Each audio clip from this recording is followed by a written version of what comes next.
Good morning and welcome back to the Morning Commute with Hope You Living in the City. It is a beautiful Monday morning and we are at 44 degrees outside. Got my cup of coffee, my first cup. Slept a little later today by 15 minutes, and so I'm just now going to have my first cup. I hope everyone had a great weekend. Hope it was productive and safe. Let's see what's going on in the news today. According to the tracking service FlightAware, they include airports in Washington, D.C., Baltimore, and New York City. Nearly a dozen states are under a winter storm warning from Illinois to New Jersey. Despite that major winter storm, Congress will meet today to certify the results of Donald Trump's November presidential election win. NPR's Tom Dreisbach says today also marks 4 years since the January 6 riot at the U.S. Capitol. Capitol Police Officer Brian Sicknick was assaulted with pepper spray on January 6th. He collapsed that night and died the following day, due to 2 strokes. Sicknick's mother, Gladys, told NPR that she and her family are now preparing for the possibility that Trump will pardon the man who assaulted her son. Very upsetting. It's just not right. During the presidential campaign, Trump said he was open to pardoning people convicted of assaulting police on January 6th. Tom Dreisbach, NPR News. The body of former President Jimmy Carter continues to lie in repose at the Carter Center in Georgia. The nation's 39th president died late last month at the age of 100. His state funeral is Thursday in Washington. This is NPR News. And in a check of news from KJCZ at 5:32, First and Valley traffic in the West Valley on the northbound loop at 303. We have a report of a disabled vehicle blocking the exit ramp at Greenway Road. Air conditioning is a technology so ubiquitous in Phoenix that many of us take it for granted until it stops working. Via our Q&AZ reporting project, one listener asked, how did the advent of air conditioning affect the population of Arizona? Rampage there. And data shows Arizonans are willing to reach across the aisle to solve problems. I'm Heidi Hall. Here is John Roller live from the Valley Chevy Dealers Traffic Center. Time to get back at it. Good morning, Jim. Good morning, Bill. I'm taking a live look at the eastbound I-10 right at the 101 Olive Rio transition, and that's where I'm seeing the heaviest volume right now. Traffic moving pretty steady. It does slow down starting at about 107th Avenue as you make your way through the 101 transition. Once you get to about 83rd Avenue, you are good to go on into downtown Phoenix. Extra minute or two right now. On your right end, southbound I-17, lights slowly starting to build from Camelback down to Thomas. Other than that, we are in good shape south of the stack through the Durango curve. A couple of surface street crashes to worry about right now. One serious crash, 56th Street north of Chandler Boulevard, seeing restrictions in that area. 27th Avenue and Northern, a crash there as well.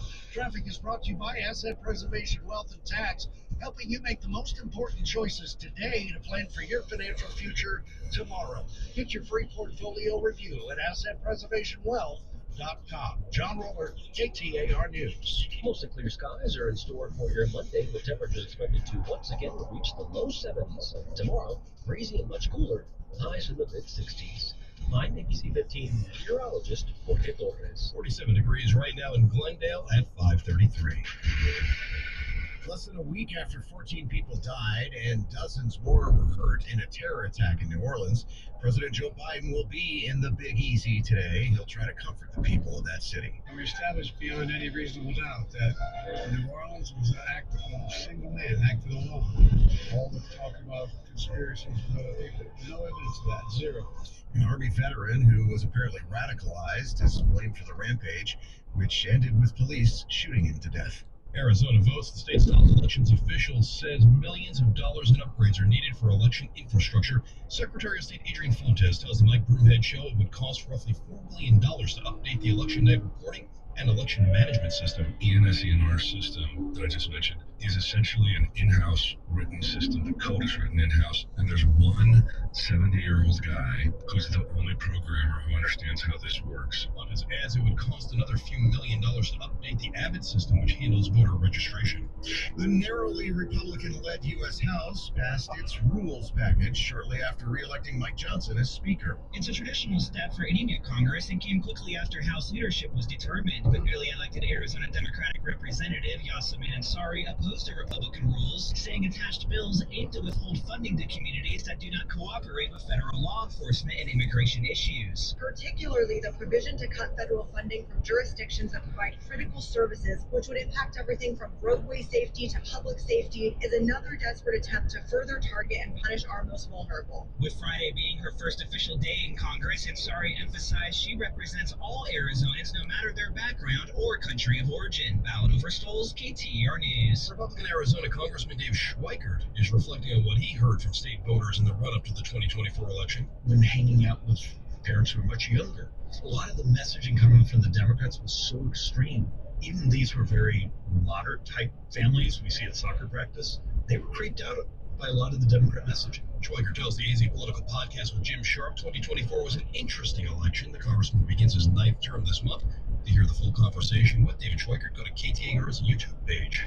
Data from the Center for the Future of Arizona shows we're willing to come together as a community to solve problems. Center for the Future of Arizona President Sybil Francis tells the Mike Broomhead Show CFA polling found 75% of Arizonans are willing to speak with people who have different views to solve problems. So we've been doing public opinion survey research for over 15 years now, and we're really pleasantly surprised when we realize that we actually agree on much more than we disagree on a big important issue. She says this can also be defined as having strong civic health. Francis adds polling also found 62% of Arizona voters want leaders who work across the aisle to solve problems. Heidi Hommel, KTAR News. KTAR News Health Update. An additional treatment for abdominal cancers can prolong the lives of Arizona patients, as Banner MD Anderson surgical oncologist Dr. Rajesh Ramanathan. He explains the procedure known as HIPEC occurs during surgery to remove cancer cells. Doctors flush a concentrated and heated form of liquid chemotherapy through the patient's abdomen for about 90 minutes, and it's extremely effective. The main reason we think it's more effective is that we're actually removing tumors and the tumor cells that are there. And what that does, it turns the clock back to where there's just minuscule amounts of floating cancer cells. For more health stories, visit the Health Center at KTAR.com. If you unwrap some new tech gadgets over the holidays, you're being encouraged to let the old ones become a fire hazard. City of Phoenix sanitation managers say don't toss electronics in your everyday trash. Lithium-ion batteries common in laptops and phones can catch fire in the trash, endangering sanitation workers and damaging equipment in buildings. There's all these places where a fire could happen, not just the truck. There's still other places. So if you help us by not putting that stuff in there, hopefully we'll see fewer of them. Appearing on the Valley Watch podcast, Spencer Blake with the Phoenix Public Works Department says Phoenix's household hazardous waste program provides a safe and convenient way to dispose of electronics, paint, cleaners, and more. Visit phoenix.gov to schedule a pickup. Troy Barrett, KTAR News. And coming up, will the housing market hold for Valley millennials in 2025? Take a closer look at the Crawford Report's Tina Tamborg in just a few moments. Right now, take a look at the roads. It's John Roller in the Valley Chevy Dealers Traffic Center. All right, thank you very much, Jim. Let's go back to this serious crash working right at the Phoenix Chandler line here, 56th Street and Chandler Boulevard. That's where we've got a crash with expectation. Looks like Chandler Boulevard is fully open, so if you need to catch up to the I-10 this morning, you are good to go. However, if you travel southbound on 56th Street, that's where you're going to see heavy slowing. Ray Road, Kyrene Road, if you need to get to Chandler Boulevard, or just stay on Ray Road if you need to catch up with the I-10. That's the serious crash we're working right now. 27th Avenue and Northern, have a crash there, as well as a crash in State Route 347, the John Wayne Parkway, just north of Smithing Road. Valley Main Line's looking very good right now. John Roller, KTAR News. For the cloudy skies, high of 72 today, clear tonight, down to 46 by morning, partly cloudy Tuesday and Wednesday, highs of 68 and 67. 46 clear skies right now in Mesa. Weather is brought to you by Howard Air. Whether replace or repair, call Howard Air. Hey, how's your money situation? Are you ready for retirement? I wish I could retire. Well, if you want to know what the pros are doing to make wealth multiply and retire like royalty, then you need to listen to this show. Cover Assets with Logan and Don. Now get your money right and tune in every weekend, Sundays at 11 a.m. on KTAR News. You've heard me talk about creative environments design that led to an attack on the pillar of our democracy. That's Mississippi. Time for some coffee.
All right, folks, I hope you have a great day. I'm going to continue enjoying my coffee, get into the office, and start my system checks. You guys have a great day. Be safe. Don't forget to hug and tell your loved ones how much you appreciate them. And thank you for tuning in.